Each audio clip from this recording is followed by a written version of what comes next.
Gemuruh hujan di luar akan kalah dengan gemuruh yang di dalam MPL Arena. Kita akan menyaksikan derby internasional yang masih berlanjut. Dua-duanya menunjukkan ketajaman dari sang landak dan juga ketajaman dari taring sang raja hutan. Itu dia. Bahkan tadi para panel kita juga bilang ya, dia dalam kondisi under pressure, Albert dia masih well perform, dia masih perform dengan sangat-sangat baik. Tapi ya satu aja gak cukup. Mereka perlu perform as a team dan sekarang Baxia di posisi Romerji. Yes, betul sekali Lim. Dan bahkan di sini kita menyaksikan dari segi emblemnya. Ngomongin Karabaxia ya, dia emang butuh tahan badan. Tapi untuk dari posisi seorang Cici, ini memang akan ada mobility yang cukup cepat. Mungkin mereka cukup mengandalkan posisi dari agility-nya. Iya, apakah Erlan keluar dari hero marksman-nya? Ini menjadi salah satu hal yang akan positif untuk EVOS. So far marksman-nya soalnya gendong banget kan? Yes. Ya karena di respect juga sih tadi memang kebetulan. Wah gak mati kemarin hampir. Satunya ya karena dia udah lepas tangan aja. Ya itu udah oke lah. Ya itu fine lah. Tapi untuk early game sepertinya lumayan tenang ya di game kedua kita ini. Screening dari Keyboy, pergerakan dari Key. Kayaknya nggak terlalu barbar seperti game yang sebelumnya. Tapi Randy ini ngedorong dua player di bagian bawah. Lumayan bagus. Tapi untuk level 4, Lutfi harusnya duluan. Yes, tapi kali ini kalau kita menyaksikan nih agak lebih panjang ya nafasnya ya. Lebih santai ya temponya Lim. Ya lebih pelan. Karena dari keduanya mungkin sadar Ji, initiate di awal ini nggak terlalu mudah lah bagi mereka. Keyboy hanya bisa ngasih vision dulu di awal, Key-nya juga. Kalau mereka tempurin nih, dipaksain, itu bakal makan waktu yang banyak banget. Oke. Kan kalau misalnya ngomongin ke arah tempo untuk team fight, ini adalah yang sebenarnya Lim. Mereka akan coba melakukan team fight di sini. Tapi lihat, di saat Albert mencoba untuk melakukan tempo dan memaksa Keyboy menuju ke arah flicker, ini menandakan informasi yang didapatkan adalah hanya satu awareness dia untuk di saat turtle, yaitu cuma di arah Lutfi. Tapi ternyata waktu itu tidak diberikan.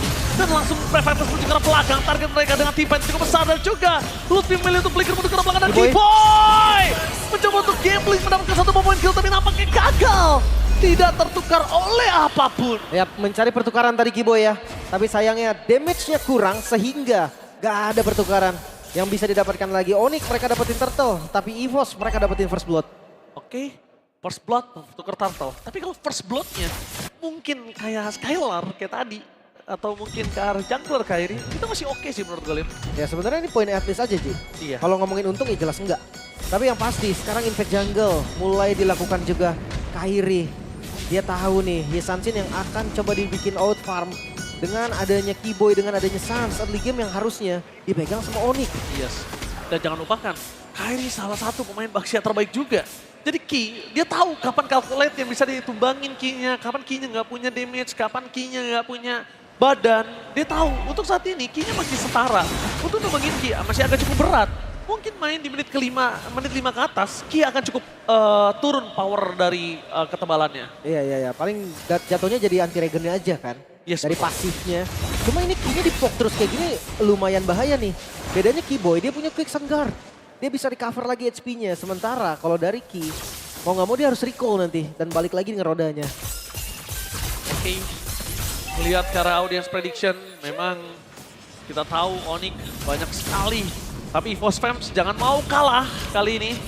Karena ingat 50-50 selalu ada selama match berlangsung. Sampai game point ditentukan nih. Ya, sebelum 3 poin didapatkan oleh satu tim berarti masih jalan kan. Yes. Masih lanjut. Bahkan dari setiap gamenya sebelum base hancur juga masih jalan. World X langsung ya menjadi item pertama tanpa sepatu bahkan. Ini benar-benar bisa menjadi 1 poin yang bagus banget. Dan ngelihat dari turtle yang selanjutnya ini akan di setup kembali. Harusnya Onyx yang pegang tempo dan counter setupnya dari EVOS. Oke, kita lihat para pasukan dari tim Onyx, mereka udah standby. Flavel menuju ke arah turtle, Vision juga sudah terlihat dengan sangat jelas. Key mencoba untuk menargetkan siapapun di depan sana. Tidak mau terlalu terburu-buru Vision karena Albert masih terlalu jauh. Tapi Randy mencoba untuk zoning out Skylar. Membuat Skylar mengeluarkan zaman fast terlebih dahulu. Tapi ternyata trigger disiplin yang sangat baik. Meanwhile Kairi menuju ke arah backline. Randy menangkap seorang Kairi dan Albert. Terkena Raging Sandstorm, tak following up damage ini akan hanya menjadi Raging Sandstorm biasa. Tapi Lutfi coba untuk dimakan oleh para pasukan dari tim EVOS. Free di belakang dan real world manipulation. Menutup jalan dari Keyboy dan kawan-kawan, tapi nampaknya Kairi masih ada satu Pokemon Zero yang menangkap. Tapi sayang sekali sabetan dari Albert terlalu sakit dan mendapatkan turtle. No perfect turtle for Kyrie. Itu dia, masih lanjut sepertinya. Di Oke. arah mid lane. Tapi kayaknya udah pasti tumbang. Brave Fighters masih terlalu kuat. Dan Randy kali ini juga harus mundur ke arah belakang. Jangan sepelekan damage per second dari Suns. Karena Kyrie masih di depan sana. Itu dia. Itu susah banget sih sebenarnya untuk tahan. Sementara lihat bagian top lane lagi. Pressure sebenarnya dari keduanya kuat. Tapi tadi objektif itu benar-benar diunggulin sama EVOS. Mereka dapat trade kill-nya, mereka dapat objektifnya. Beberapa skill yang terbuka, terpancing lebih tepatnya. Itu dari keduanya benar-benar mahal. Gak boleh sembarangan lagi sekarang untuk ngebuka skill. Even itu Randy dengan Turn of Ruin. Yang tadi gak berhasil connect. Wow, permainan sangat mengerikan untuk para pasukan dari tim Onyx kali ini. Benar-benar ngeredam gigitan EVOS. Berbeda dari game yang pertama. Karena mungkin bisa kita melihat sosok dari KYY kali ini. Mau tidak mau, dia akan sedikit memberikan hanya badan. Beda sama Gatot Kaca, beda dengan kalian. Tapi dia pakai Swallow! Ditelan di dalam turretnya sendiri. Dan Pangan Sasa akan menjadi target utama mereka. Masih ada flicker untuk defensif. Sat! Gila Sat! Still survive menukar dengan adanya Keyboy. Dan dibalikan kembali keadaannya posisi kali ini Kyrie. Tidak mau tinggal diam.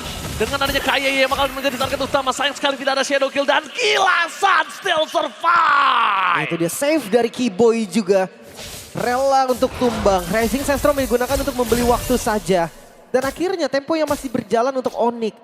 Masalahnya tadi key-nya coba untuk ditumbangkan, ya tapi ya itulah key terlalu keras pastinya. Dreadnought Armor, Silence Rope, oke physicalnya ada dan magical defensifnya juga ada. Ya apalagi ini Baxia kan, projectile akan sangat-sangat terganggu nantinya. Tapi kalau dari core-nya kita lihat Hunter Strike untuk kedua jungle. Perbedaannya Kyrie, Skypiercer, Beda, ini berarti dia. nggak terlalu terpressure untuk kali ini.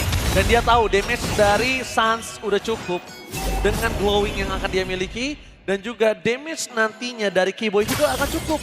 Lutfi udah pasti salah satu damage dealer terbesar. Dengan eksekutor di tangan dari Kyrie, Skylar ini tinggal bebas ke arah belakang. Iya, atau bisa juga sebenarnya untuk Kyrie sendiri, dia mau nge-punish depannya Ji. Tapi Randy bakal coba dipanis kah? Tapi ngomongin KYY target utamanya menuju ke arah Suns dengan Raging Sandstorm yang sudah dikeluarkan. Tapi lihat Lutfi!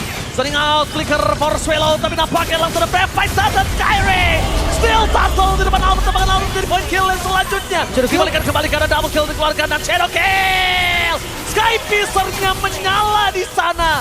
Skypiercer-nya sudah aktif walaupun shutdown didapatkan oleh seorang Randy. Oh lagi? Double kill, 2 Skypiercer, 20 stack. wow, itu dia Skypiercer yang akan menjadi Kyrie masih mau lebih kah? Untung saja masih ada satu yang menyelamatkan Randy. Bayangkan kalau Randy di sana semua skillnya cooldown Lim. Itu dia teamfight yang terbilang hanya 4 karena Skylar akhirnya langsung mundur. Dia cari space farming lagi, dia hancurin midnya.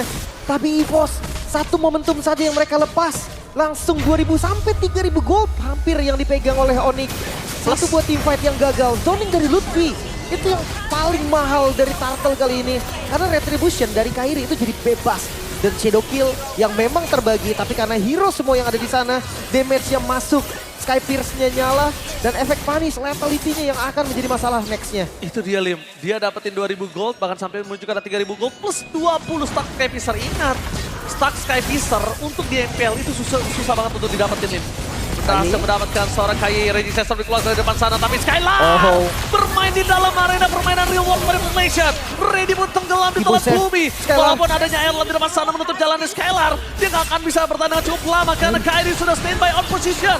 Bahkan Keyboy yang menutup jalan dari sosok seorang Erlan. Where are you going, Swallow? Nowhere to run. Dikejar bahkan tersisa Albert Versus? seorang diri.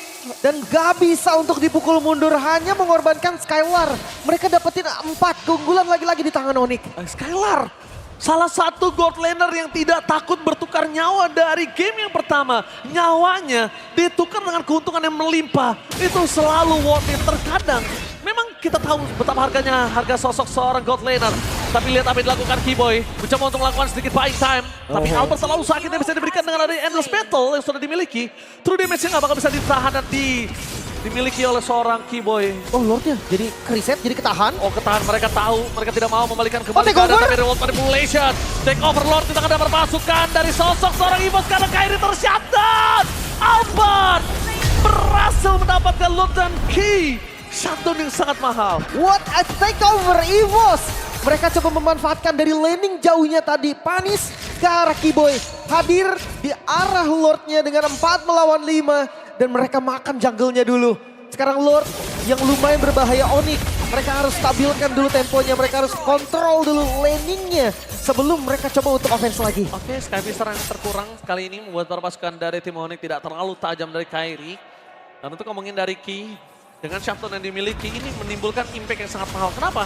Karena dia punya item tambahan dengan sangat cepat, Lim. Oke, kaget saya kapalin kanan tadi. Gak masalah. Predicted ceritanya. Sementara dari purple-nya ini masih bisa di-secure. Dan defensif kayaknya bawahnya yang akan dikorbankan deh. Onyx mereka tahu nih nggak bisa semua lane mereka amanin. Jadi ya pilih aja untuk beberapa lane dan game fight by GoPay dengan 8 assist yang didapatkan di game kedua. Kiboy resmi menjadi player dengan assist terbanyak. 3.900, assist yang terlalu tinggi kita lihat. Dengan Lord yang tidak berhasil mendapatkan inner turret dari tim Onyx. Tapi mid lane turret selalu dijaga dengan ketat oleh Sans. Dia nggak mau kehilangan mid turret. Golden Shocker telah dikeluarkan menuju ke belakang dari seorang Randy. Tapi nampaknya Randy ultimate for nothing. Reward manipulation juga untuk mendapatkan satu buah turret saja. Tapi sosok dari seorang Kairi tidak bisa terlalu lama berdiam di depan sana dengan Shadow Kill. Dengan Skypister yang tanggung membuat dirinya dan menggunakan point kill. Skylar tertinggal terbakar bersama dengan adanya Lepi. Albert terlalu mengganas kali ini. 5 point kill kembali dengan adanya 5 assist membuat dirinya mendapatkan hampir 100 kill participation. Itu dia. Dengan permainan front to back yang gak bagus banget pastinya untuk berhadapan dengan Isansin. Holy defense-nya ke-trigger. Masih ada inner turret juga di arah mid yang harusnya mereka coba. Swallow jangan lupakan, ini Albert tidak bisa melakukan cover. Kalau misalnya Kairi sudah di dalam kemudian Swallow. Itu harus diingat dan oh my god, best turret Lim. Di menit yang ke-11, under 12. Bahkan dengan Lord yang udah di-clear berarti kan? Yes, betul ini sekali. memang setup lanjutan yang sudah disiapkan. EVOS mereka tahu. Gak bisa nih kalau memang teamfight besar-besaran. Mereka harus coba sedikit kiting. Ketika beberapa skill besar seperti Brave Fighter sudah keluar, itu baru bisa. Oke, reward manipulation for nothing. Agak sedikit terburu-buru untuk Purple Box saja. Untungnya masih ada retribution dari tangan Albert. Tapi nampaknya informasi yang didapatkan sangat mahal kali ini adalah turretnya. Udah membayar 6.000 total gold secara cash, 3.000 masih ada untuk EVOS. Iya. Tapi ya, selama mereka sekarang mundur dulu sampai reward manipulationnya ada, gue rasa nggak masalah Ji. Temponya nggak boleh dinaikin sampai ya benar-benar Swallow ada ultimate kembali. Dia nggak ada cooldown reduction. Adanya Glowing One, Blood Wings, dua-duanya nggak ada cooldown reduction ya. Bahkan Divine Glaive. Ini bakal menjadi striker kedua nih. Mungkin kalau ngomongin Cici di gold lane dengan Hunter strike damage juga perlu diperhitungkan. Tapi kalau Magical full dari Swallow. Tapi Ki mencoba untuk menutup ke arah jalan pulang dari seorang Kairi. Lihat damage-nya terlalu sakit. One by one situation menutup jalan dengan adanya Quest Shadow. Tidak ada jalan untuk pulang tapi Sans tidak akan tinggal diam. Backup. Menutup jalan membackup pasukan dari tim Onyx. Itu dia responsif yang cepat tanggap. Respon cepat tanggap dari para pasukan dari tim Onyx menutup EVOS mendapatkan keuntungan atas Kairi. Karena kalau Kairi tadi tumbang, Ido akan mendapatkan poin kill yang sangat mahal. Karena mereka akan kehilangan satu, yaitu kehilangan Power of Retribution. Dia Sans langsung ngebuang flickernya tadi ya, ketabrak sama Baxia. Dan Lord mulai di set up, EVOS yang pegang tapi counter siap dilakukan oleh Onyx. Oh mereka nggak mau Lord, mereka mau orang. Mereka mencari orang terlebih dahulu dan mereka akan mainkan terlebih dahulu di Manipulation. Bahkan Lordnya bebas free di depan sana, kehilangan Kiboy dan Retribution untuk tim EVOS. Kairi tershutdown. Para pasukan dari tim Onyx mereka kehilangan pemain tersisa 2 dan ini bencana. Mulai mengejar kali ini EVOS dengan 5 member mereka siap untuk melakukan push untuk endgame. Randy nggak boleh terlalu terburu-buru, ingat damage turret ini terlalu sakit, minion memang tumbang. Tapi Albert mencoba berkalkulasi, Crimson Mega telah dikeluarkan, fokus ke damage turret, mencoba melakukan endgame. Dan EVOS ketabrak, membalikan kebalik kanan dan menggigit Onyx. 1-1 derby internasional. Belum semudah itu untuk mendapatkan match poinnya. EVOS dengan draft uniknya Baxia yang muncul, Flex, Kara, Romer, dan Albert. Masih dengan Isansinnya mereka mengejar poin dari Onyx. Bahkan Onyx yang sempat memegang tempo tadi. Tapi permainan macro play dari EVOS tidak bisa dianggap remeh. Pengejaran yang sangat mahal dari EVOS. Reset harus dilakukan. Dan best of 5 ini bakal menjadi medan pertempuran mereka berdua. Oke, in Albert we trust itulah yang mungkin digambarkan perasaan dari para pasukan EVOS saat ini, Lim. Benar-benar bermain dengan Isansin yang presisi. Dan bahkan kita lihat dari para pasukan dari tim Onyx, mereka dihantam, diejam-ejam. melihat Suns yang tidak bisa memiliki power poking, ini menjadi satu buah kelemahan juga.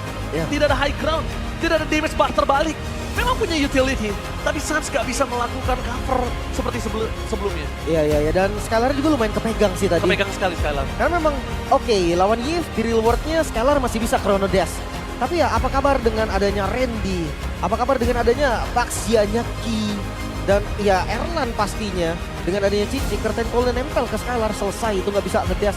Bisa ngedash tapi ya akan di situ aja posisinya gitu kan. Dan Henki Kayeye dengan shutdown sekalinya terhadap Kairi itu ngerubah segalanya Lim. Ngerubah segalanya untuk EVOS. Itu dia targeting ke arah Kairi.